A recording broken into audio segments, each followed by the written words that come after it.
नमस्कार दोस्तों, welcome to prep IAS. मेरा नाम है सुमंत और इस क्लास में और अगली दो क्लास में हम पढ़ेंगे ओशियनोग्राफी के बारे में। सबसे पहले हम पढ़ेंगे कि ओशियन के भीतर जो रिलीफ है, जो फीचर्स हैं उनके बारे में। उसके बाद ओशियन का जो मूवमेंट होता है, करंट, वेव, टाइड, अपवेलिंग क्या होती है, डाउनवेलिंग क्या होती है, हम इनके बारे में समझेंगे। फिर हमारे यहाँ जो कोरल रीफ है वो आएगा, उसके बारे में पढ़ेंगे विस्तार से हम लोग। ये जो पूरा कोर्स है वो यूपीएससी प्रीलिम्स 2021 के लिए है। पूरा ज्योग्राफी के अलावे हम लोग environment, history, art and culture, polity सभी कुछ पढ़ा रहे हैं आपको पूरे शेड्यूल के साथ। जो शेड्यूल है पूरे क्लास का, लेक्चर का, वो आपको इस वीडियो के डिस्क्रिप्शन में मिल जाएगा। पीडीएफ आपको टेलीग्राम चैनल प्रेप आईएएस पर मिल जाएगा, वहाँ पर जाइएगा, वहाँ पर आपको इस लेक्चर का पीपीटी जो पीडीएफ है वो मिल जाएगा। ठीक है, चलिए। हाँ, सारा कुछ फ्री है आपके लिए, हिस्ट्री, ज्योग्राफी सब कुछ। चलिए, हम लोग को क्या पढ़ना है ओशियनोग्राफी के अंतर्गत? जो हमारे बॉटम रिलीफ हैं उनके बारे में, करंट, वेव, अपवेलिंग, टाइड के बारे में। फिर आएगा कि ओशियन वाटर की जो सैलिनिटी होती है वो किस तरह से वैरी करती है, कहाँ पर ज़्यादा होता है, कहाँ पर कम होता है।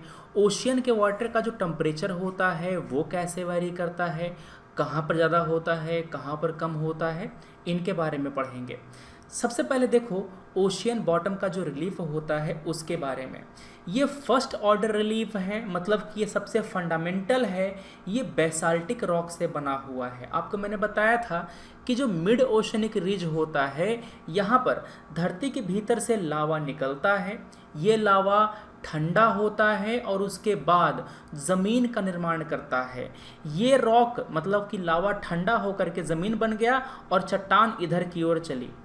ठीक है, जब ये दुल्हन इधर की ओर चली तो यहाँ पर जाकर के जो ट्रेंच है वहाँ पर सबडक्शन हुआ और वो पूरा पिघल गया। दिख रहा है यहाँ पे, ये जो पिघल गया है वो दोबारा से मैग्मा बन गया। ठीक है, तो यहाँ पर मिड ओशनिक रिज पे प्लेट का कंस्ट्रक्शन होता है, इसका निर्माण होता है, और जो जहाँ पर कन्वर्जिंग बाउंड्री होती है वहाँ पर डिस्ट्रक्शन होता है। समझ में आई बात? जो ओशियन रिलीफ हमारा है, जो ओशियन का हमारा बेस है वो बेसाल्ट का बना हुआ है। ये भारी होता है, कॉन्टिनेंटल प्लेट से ये भारी होता है। ओशियन क्रस्ट का जो थिकनेस है वो करीब 1 से 3 किलोमीटर का है। कलर में ये डार्क है, इसकी डेंसिटी ज़्यादा होती है। इसी कारण से जब कॉन्टिनेंट और ओशियन प्लेट का कोलिजन होता है, कन्वर्जेंस होता है, तो जो हमारा ओशियन प्लेट है वो नीचे जाता है, वो सबडक्ट होता है। क्लियर बात है? ओशन क्रस्ट कहाँ बनता है? मिड ओशनिक रिज के पास। और कहाँ बर्बाद होता है, कहाँ डिस्ट्रॉय होता है? ट्रेंच के पास। क्लियर हो गया इतनी बात एकदम? चलो, पहले क्या लग रहा था हमको कि ओशियन का जो फ्लोर होगा वो फ्लैट होगा। वर्ल्ड वार 2 के पहले जो इंसान उन्होंने सोचा था ना कि जो ओशन का फ्लोर होगा फ्लैट होगा, कुछ होगा नहीं। मगर जब हमारे यहाँ पनडुब्बियाँ डेवलप हुई, जब हमारे यहाँ ऐसे मशीनें बनाई गई जो समुद्र के भीतर दूर तक जा सकता है, तो उन्होंने ये पाया कि ओशन फ्लोर फ्लैट जो है वो फ्लैट नहीं है, ये फीचर रिच है। यहाँ पर तो हमें माउंटेन दिखाई देते हैं, ट्रेंच दिखाई देता है, कई सारे जो वोल्केनो है वो दिखाई देते हैं। ज़्यादा डाइवर्सिटी है कॉन्टिनेंट से। कॉन्टिनेंट पे क्या है? पहाड़, पठार, नदी, पूरा का पूरा झरना मिलता है हमको ओशियन के भीतर। ठीक है ना? चले, तो क्या क्या मिलता है? वोल्केनिक आइलैंड सबसे पहला। समुद्र के भीतर जो वोल्केनो होता है वो जब फूटता है तो लावा उसके ऊपर जमा होता रहता है। यही लावा धीरे धीरे जमा करके समुद्र की तली से ऊपर आ जाता है, एक पूरा लैंड का निर्माण करता है। जैसे कि हमारा अंडमान निकोबार वोल्केनिक आइलैंड है। ठीक है ना? वो क्या है? वोल्केनिक आइलैंड है, और इसको हम लोग इसी तरह से, इसका निर्माण इस तरह से होता है। अगर ऊपर आ गया पानी की सतह के तो वोल्केनिक आइलैंड, अगर पानी की सतह के नीचे ही रहा, अगर वो माउंटेन पानी की सतह के नीचे ही रहा तो हम लोग उसको सी माउंट कहते हैं। क्या कहते हैं बाबू? उसको हम लोग सी माउंट कहते हैं। अब जो कॉन्टिनेंट होता है, कॉन्टिनेंट का वो हिस्सा जो हमारे ओशियन से लग रहा होता है वो बटा हुआ होता है 3 भागों में, continent shelf, continent slope and continent rise. क्या होता है? Continent rise. और जो एकदम चिकना चिकना प्लेन है इसको क्या कहते हैं हम लोग? इसको हम कहते हैं abyssal plain, ABYSSAL, abyssal plain. ठीक है। मिड ओशनिक रिज आपका बीच में होता है, मैंने आपको बता ही दिया। जो कॉन्टिनेंटल स्लोप होता है ये क्या होता है? जब कॉन्टिनेंट से हम लोग समुद्र की ओर बढ़ रहे होते हैं तो जो सडन डिक्लाइन मिलता है उसको हम लोग कॉन्टिनेंट स्लोप कहते हैं। स्लोप अगर कम हो, ढलाई अगर कम हो, तो हम लोग उसको कॉन्टिनेंट शेल्फ कहते हैं, वो पहले ही पाया जाता है। ठीक है ना, एबिस्मल प्लेन। चलो ये बातें हो गई। ट्रेंच क्या होता है? ट्रेंच वहाँ पर होता है जहाँ पर सबडक्शन हो रहा होता है, जहाँ पर प्लेट मिल रही होती हैं और नीचे जा रहा होता है आपका ओशन वाला प्लेट। ठीक है। चलो, जो ओशन बॉटम का डिवीजन है पहले वो कर लेते हैं। 3 भागों में बांटा गया है। सबसे पहले ओशियन कॉन्टिनेंट का मार्जिन, इसी मार्जिन में हमको 3 मिलता है। क्या? शेल्फ, दूसरा होता है आपका स्लोप, फिर आपका होता है राइज, है ना। क्या क्या है? कॉन्टिनेंटल शेल्फ होता है, कॉन्टिनेंटल स्लोप होता है और आपका कॉन्टिनेंटल नीचे राइज होता है। फिर उसके बाद क्या आता है? Deep ocean plain, abyssal plain जो एकदम चिकना सा था। फिर बीच में क्या आता है? Mid oceanic ridge. ये तीनों आपने देख लिया है। ये है मिड ओशियनिक रिज, ये है एबिसल प्लेन और ये है आपका ओशियन कॉन्टिनेंट आपका मार्जिन। जो ये पूरा एरिया है ना, ये पूरा ओशन कॉन्टिनेंट मार्जिन ही है। शेल्फ, स्लोप और राइज तीनों इसके पार्ट हैं। अब हम देखते हैं इस मार्जिन के तीनों अंगों को। जो ओशियन कॉन्टिनेंट मार्जिन है ना, इसका जो पहला पार्ट है कॉन्टिनेंटल शेल्फ, उसके बारे में देखते हैं हम लोग। देखो, ये जो कॉन्टिनेंटल शेल्फ होता है इसकी चौड़ाई 50 माइल के आसपास होती है और ये 900 माइल तक जाता है। क्या होता है? 900 मील तक हमारा कोस्ट लाइन, जो हमारा कॉन्टिनेंटल स्लोप होता है वो हो सकता है। ज़्यादा चौड़ा कोस्ट लाइन, ध्यान सुनिए क्या फ़ायदा होता है। अगर ये कोस्ट लाइन ज़्यादा दूर तक जाएगा, मतलब कि यहाँ पर पानी की गहराई उतनी ज़्यादा नहीं रहेगी।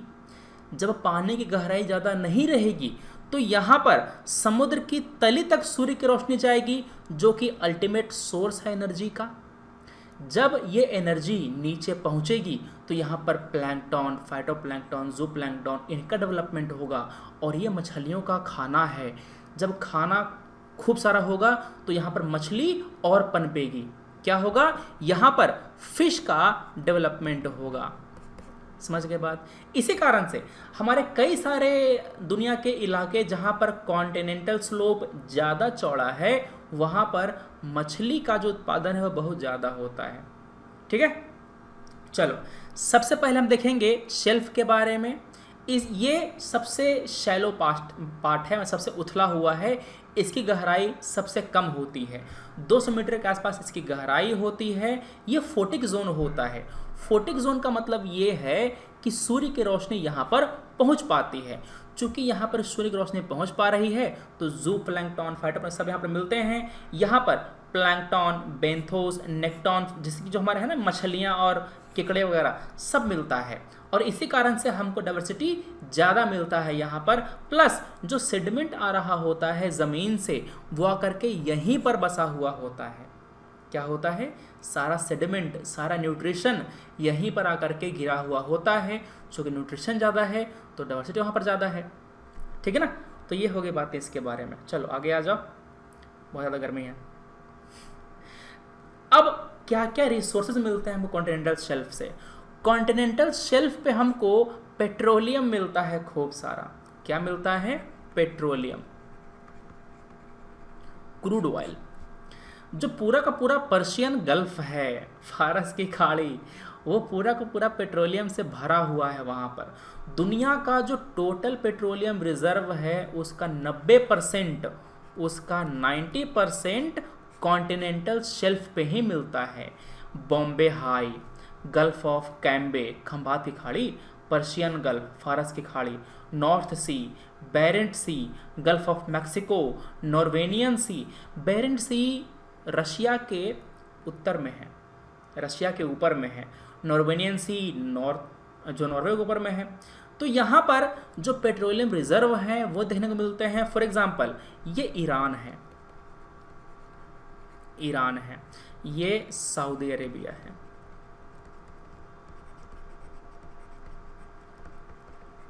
ठीक है ना। ये गल्फ है जहाँ पर पेट्रोलियम रिजर्व पाए जाते हैं। अभी कुछ समय पहले ईरान ने धमकी दिया था कि जो ये स्ट्रेट है इसको हम बंद कर देंगे, धमकी दिया था कि बंद कर देंगे। और ये चोक पॉइंट है, क्या है? चोक पॉइंट है। चोक पॉइंट क्या होता है सर? चोक पॉइंट का मतलब ये होता है कि एक ऐसी पतली वाटर बॉडी जिससे होकर के हाई अमाउंट में ट्रेड गुजरता हो, मतलब जहाज वहाँ से गुजरते हो, उसको बंद करना आसान हो। अगर आपने उसको बंद कर दिया तो पूरा का पूरा कांटेक्ट कट जाएगा। जैसे कि साउथ ईस्ट एशिया में स्ट्रेट ऑफ मलक्का, मलक्का वाला, अगर भारत उसको बंद कर देता है, अंडमान निकोबार में हमारा इंटीग्रेटेड बेस है जहाँ पर इंडियन आर्मी, नेवी और एयरफोर्स तीनों के जो पर्सनल है वो वहाँ पर तैनात रहते हैं, तो चाहे तो हम बंद कर सकते हैं उसको, वो एक चोक पॉइंट है। वैसे ही जो यहाँ पर ये जो बाबल मंदाब है, ये सारे क्या हैं? चोक पॉइंट हैं। फिर यहाँ पर जो सुएज कैनाल है ये भी एक चोक पॉइंट है, इसको ब्लॉक हो जाएगा तो पूरा ट्रेड बंद हो जाएगा। बेरेंट सी, रशिया के उत्तर में बेरेंट सी मिलता है, आर्कटिक का पार्ट है यहाँ पे। अच्छा एक बात और, आर्कटिक ओशियन जो है ना वो मेल्ट कर रहा है, ठीक है, ये मेल्ट कर रहा है। और चाइना ने हाल में ही अपना जो पोलर सिल्क रूट है, पोलर सिल्क रूट जो है वो अनाउंस किया है। कैसा कलर? जो पोलर सिल्क रूट है, polar silk route, polar silk route ये अनाउंस किया है। एक्चुअली ये ट्रेड रूट बनाएगा चाइना अपना एक, जो बाकी कंट्री हैं उनको अपना माल एक्सपोर्ट करेगा, समझ गए। अब ये आर्कटिक ओशियन पिघल रहा है तो जो नए ट्रेड रूट हैं वो खुल रहे हैं। आर्कटिक ओशियन पर जो आर्कटिक काउंसिल के कंट्री हैं, कौन? आर्कटिक काउंसिल के, आर्कटिक काउंसिल के जो कंट्रीज हैं, मेंबर कंट्री हैं, वो लोग अपना क्लेम ठोकते हैं, जैसे कि नॉर्वे, स्वीडन, फिनलैंड, ठीक है ना। जो भी आर्कटिक सर्किल के अंदर आता है वो लोग कहते हैं कि आर्कटिक ओशियन का जो रिसोर्स है उस पर हमारा अधिकार है। रशिया, उधर ग्रीनलैंड है, फिर कनाडा है, उसके बगल में यूएसए है, ये सभी क्लेम ठोकते हैं आर्कटिक ओशियन के रिसोर्स पर अपना अपना, ठीक है। चलिए यहाँ क्या मिलता है? Petroleum reserve. रशिया ने शुरू किया था एक्सप्लोरेशन, जो ग्रीन पीस है उन्होंने प्रोटेस्ट करना शुरू कर दिया कि आपके जो तेल उत्खनन है, जो आपका माइनिंग है, इससे प्रभावित होगा, वहाँ पर पोल्यूशन फैलेगा। फिर इसीलिए उनको रेनबो वॉरियर कहा जाता है। आर्कटिक ओशन मैंने आपको बता ही दिया। आर्कटिक सर्किल से कौन गुजरता है जी? इधर आपका ग्रीनलैंड है, फिर नॉर्वे हो गया, स्वीडन हो गया, फिनलैंड है, रशिया है, यूएसए। ये जो अलास्का वाला पार्ट है ना वो रशिया से खरीदा था यूएसए ने क्या किया था? रशिया से खरीद लिया था उस समय। आर्कटिक सर्किल के भीतर जो भी कंट्री आते हैं वो सभी आर्कटिक काउंसिल का पार्ट है। क्या आपको पता है कि आर्कटिक के ऊपर का जो क्लाउड होता है वो कम ठंडा होता है अंटार्कटिका के मुकाबले? आपको मैंने लास्ट क्लास में बताया था जब मैं आपको ओजोन के बारे में पढ़ा रहा था कि ओजोन का जो था ना पोलर वॉर्टेक्स, सब पढ़ा चुके हैं, उसको देख लीजिएगा, ठीक है। ये पिघल रहा है, नया रूट खुल रहा है यूरोप से रशिया के लिए। जो पेट्रोलियम रिजर्व है वो भी अंदर से मिल सकता है। Gas hydrate, methane hydrate, methane hydrate मतलब कि वाटर मॉलिक्यूल के बीच में जो दबा हुआ मीथेन है वो रिलीज हो सकता है। आर्कटिक ओशियन ग्लोबल कॉमन है क्योंकि ये एक महासागर है, मगर जो कंट्री से लगा हुआ ओशियन का पार्ट है वो तो उसका वो है ना एक्सक्लूसिव इकोनॉमिक जोन, वहाँ तो कर ही सकता है माइनिंग वो लोग, ठीक है। तो ये बातें हो गई। अगला है gulf of Mexico. Gulf of Mexico में हमको सल्फर मिलता है खूब सारा। क्या होता है? सल्फर ज़मीन पर बहुत कम पाया जाता है। क्या होता है? सल्फर ज़मीन पर बहुत ही कम पाया जाता है, ज़्यादा ये समुद्र में ही होता है। जब वोल्केनिज्म आता है, मतलब कि जब समुद्र के भीतर कोई ज्वालामुखी फटता है तो वहाँ से सल्फर निकलता है और वो पानी में मिल जाता है। यहाँ पर गल्फ ऑफ मैक्सिको में सल्फर को निकाला जाता है, ठीक है। ये रिच सोर्स है सल्फर का। देखो किस तरह से सल्फर को निकाला जा रहा है। एक बात और, यहाँ पर आपका जो कॉन्टिनेंटल शेल्फ है, यहाँ पर आपको प्लेसर डिपॉजिट मिलते हैं। होता क्या है कि वेव के बार बार प्रहार करने से, जैसे कि चट्टान है, अब चट्टान पर वेव बार बार आकर के चोट करेगा तो चट्टान का अपर्दन होगा, वेदरिंग होगी, है ना। जब ये वेदर होता है, जब चट्टान टूटता है तो इसके भीतर का जो मिनरल होता है वो पानी में मिल जाता है। क्या होता है? पानी में मिल जाता है, और अगर वो भारी रहा तो जाकर के यहीं पर जम जाता है, ठीक है। जो वेव होता है वो हल्के मटेरियल को ज़्यादा तेज शिफ्ट करता है भारी के मुकाबले, तो भारी वाला जाकर के वहीं पर जम जाता है। समझ गए बात? हाँ, तो जो हैवी मटेरियल होते हैं वो शेल्फ पर जाकर के, कॉन्टिनेंटल शेल्फ पर जाकर के जम जाते हैं। जैसे कि केरला का जो कोस्ट है वहाँ पर हमको थोरियम मिलता है मोनाजाइट सैंड में मिला हुआ। Monazite sand, thorium, Kerala coast. आपको ये बताना है कि भारत में यूरेनियम का रिसोर्स कहाँ कहाँ पर है, मतलब कि भारत में यूरेनियम की माइनिंग कहाँ कहाँ होती है। आपको कमेंट सेक्शन में इसका जवाब देना है।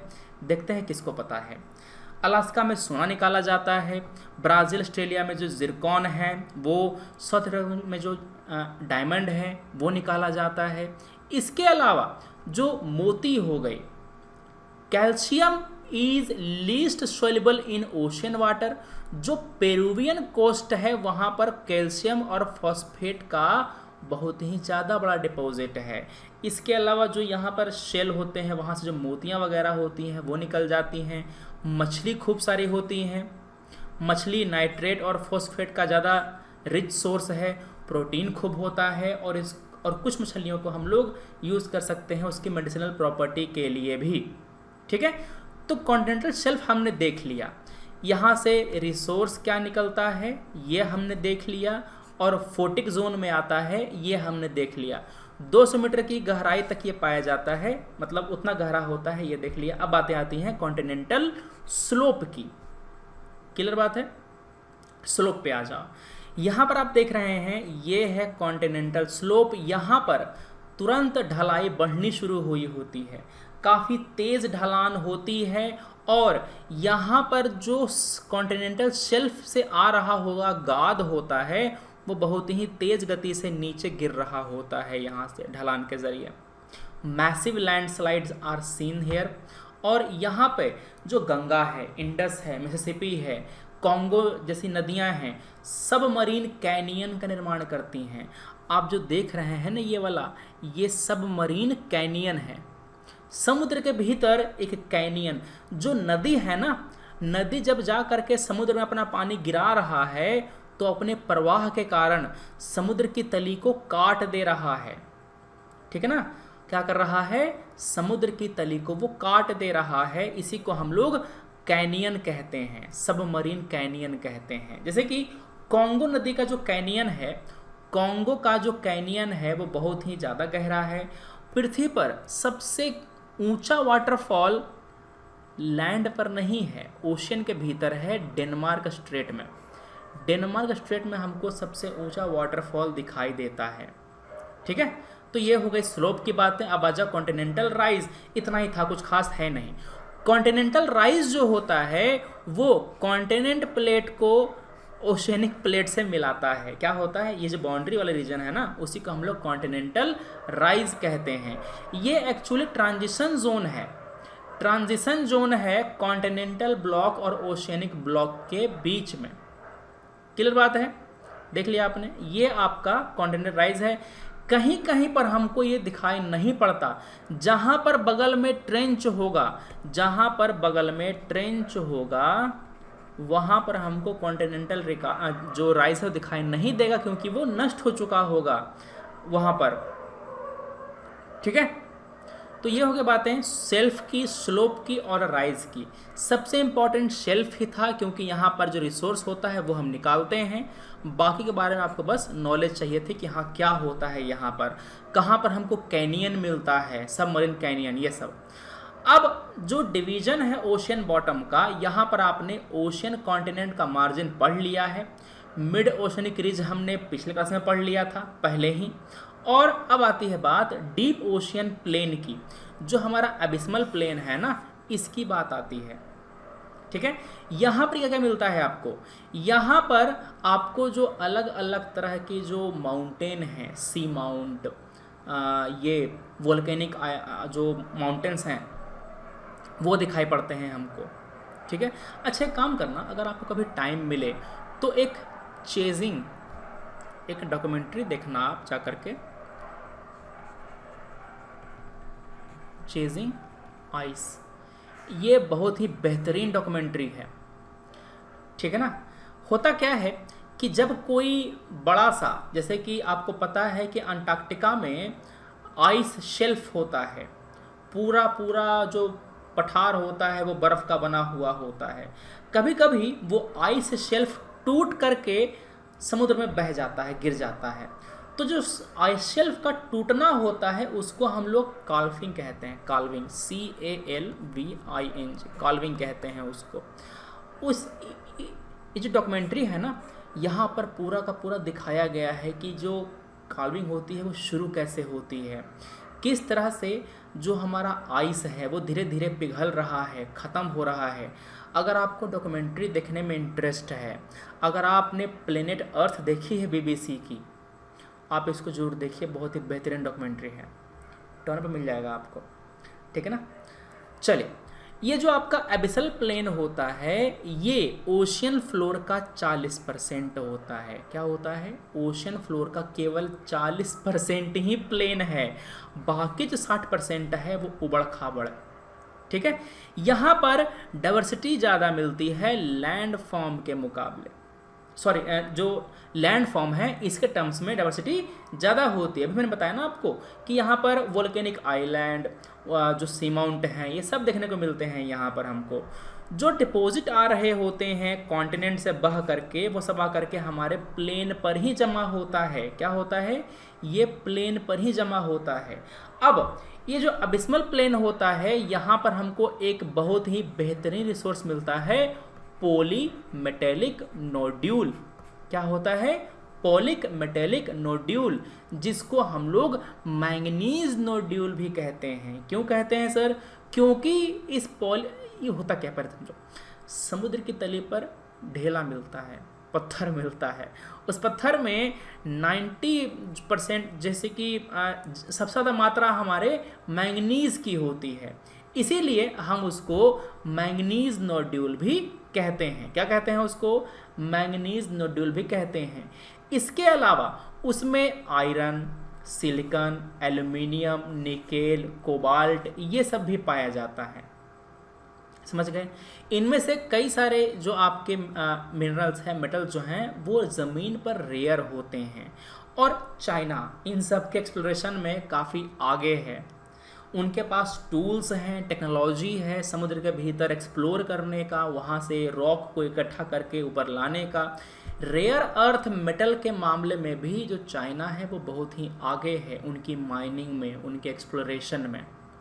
ठीक है, अब हमने किया क्या है, हमने, भारत सरकार ने एक डीप ओशियन मिशन लॉन्च किया है। क्या किया है? हमने एक डीप ओशियन मिशन लॉन्च किया है। इसे मिशन का काम क्या होगा?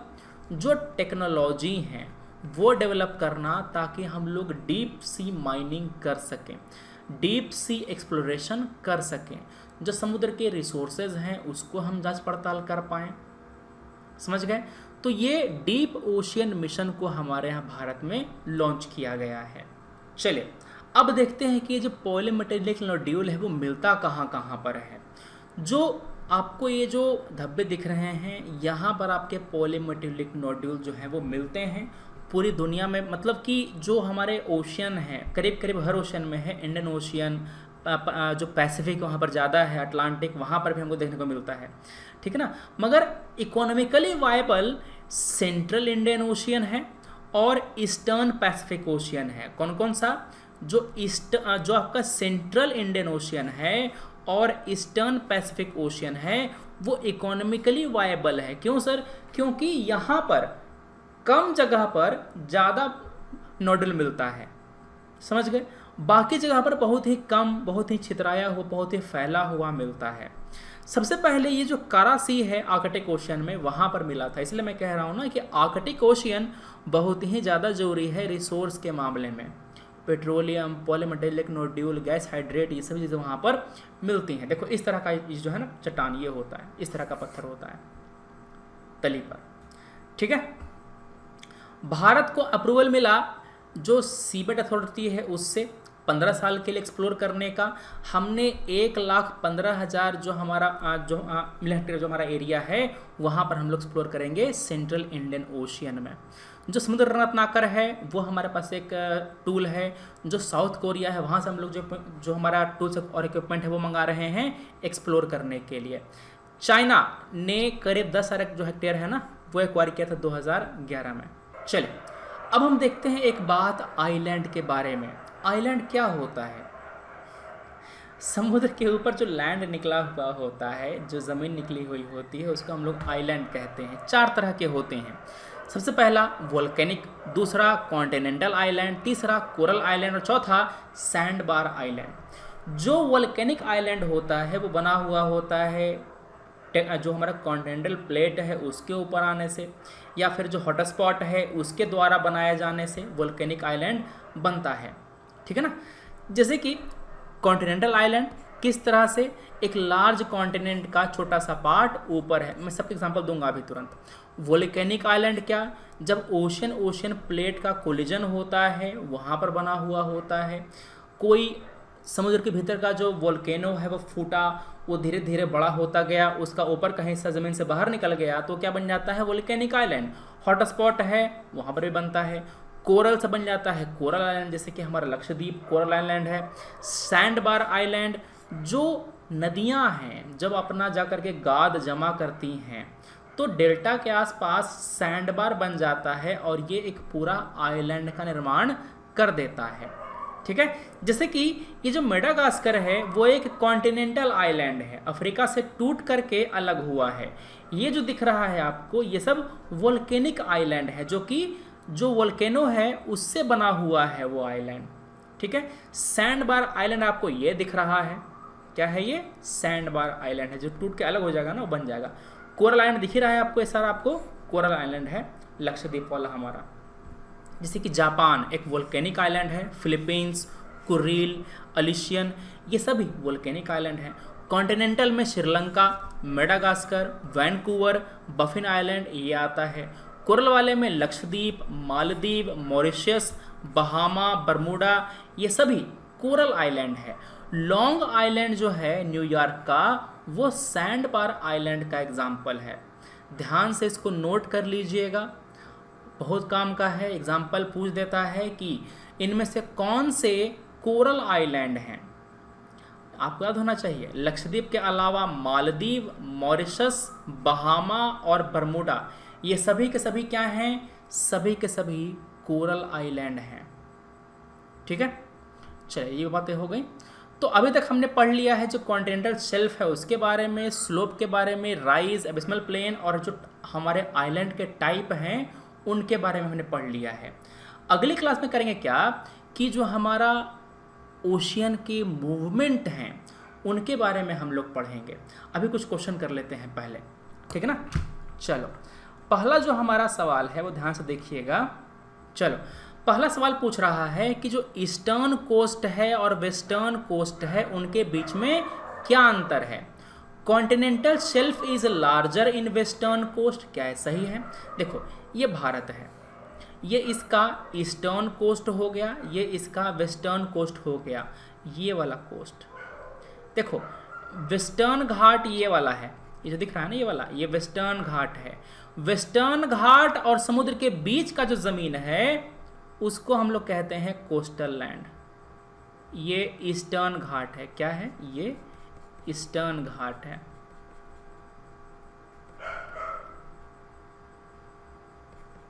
ठीक है ना।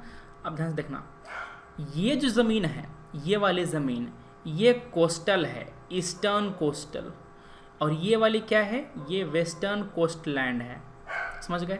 जो ईस्टर्न कोस्ट लैंड है वो ज़्यादा चौड़ा है, वाइडर है, और ये इमर्जिंग है। क्या है? इमर्जिंग कोस्ट है। जो वेस्टर्न वाला है वो सबमर्जिंग कोस्ट है। सबमर्जिंग कोस्ट है, इसलिए यहाँ पर पोर्ट वगैरह ज़्यादा है। तो यहाँ पर दूसरा और तीसरा दोनों सही है। कॉन्टिनेंटल शेल्फ वेस्टर्न कोस्ट में कम है, ईस्टर्न वाला ज़्यादा था। आपने क्या किया? पहले एलिमिनेट कर दिया, बी चला गया, डी चला गया, और पोर्ट ईस्टर्न वाले पर कम है। ये तो सही है ही, तो तीन दोनों में सही हो गया। क्योंकि ये वाला क्या है? ये वाला इमर्जिंग कोस्ट है। इमर्जिंग इसलिए यहाँ पर पोर्ट कम है। Western coast witness lesser delta than eastern. अब वेस्टर्न कोस्ट पर कम डेल्टा क्यों बनता है, इसका अपना अलग एग्जाम्पल है, अपना अलग कारण है। देखो, जो भी वेस्ट फ्लोइंग रिवर हैं वो या तो निकलती हैं वेस्टर्न घाट से, या तो वो ऐसे जगह से निकलती हैं वो ज़्यादा माउंटेनियस होता है, वहाँ पर इरोजन उतना ज़्यादा नहीं होता। जब इरोजन उतना ज़्यादा नहीं हो रहा है तो नदी के पास उतना गाद नहीं है, जब उनके पास कोई सेडिमेंट नहीं है तो जमा करके डेल्टा कैसे बनाएगा? समस्या की बात है। डेल्टा बनाने के लिए कुछ होना तो चाहिए। अब जो ईस्ट फ्लोइंग रिवर है, जैसे कि गंगा, महानदी, कावेरी, कृष्णा, सब लंबी नदियों में आता है। इनके पास अच्छी खासी मात्रा में सेडिमेंट होता है, वो बे ऑफ बंगाल में गिरने से पहले डेल्टा का निर्माण करती हैं। समझ गए? तो ये हो गई बातें ईस्टर्न और वेस्टर्न कोस्ट के बारे में। इनमें से कौन जो है वो लैंडफॉर्म डिसाइड करता है? Fluidity of magma. मैग्मा कितना तेज फ्लो हो रहा है। अगर ज़्यादा तेज फ्लो होगा तो पतला सा चादर बनेगा, अगर धीरे धीरे फ्लो होगा तो एक ही जगह पर जम जाएगा। मैग्मा का स्ट्रेंथ, मैग्मा किस तरह से एस्केप कर रहा है सरफेस पे, क्या वो धीरे धीरे बाहर निकल रहा है? अगर वो धीरे धीरे बाहर निकलेगा ज़मीन से तो उसके ग्रेन्स ज़्यादा बड़े बड़े होंगे। अगर वो पूरा जल्दी से निकल गया है तो उसके ग्रेन्स छोटे रह जाएंगे। तो 1 2 3 तीनों डिपेंड, मतलब तीनों इम्पैक्ट करता है। तीनों कारण है जो लैंडफॉर्म का जो करेक्टरिस्टिक्स है वो डिसाइड करता है। 1 2 और 3 तीनों यहाँ पर सही जवाब है। ठीक है, तो दोस्तों ये थी बातें हमारी आज की। अगर आपको अच्छा लगा है तो लाइक, खराब तो डिसलाइक कीजिएगा। हम मिलते हैं अपने अगले वीडियो में। Thanks for watching, take care, जय हिंद।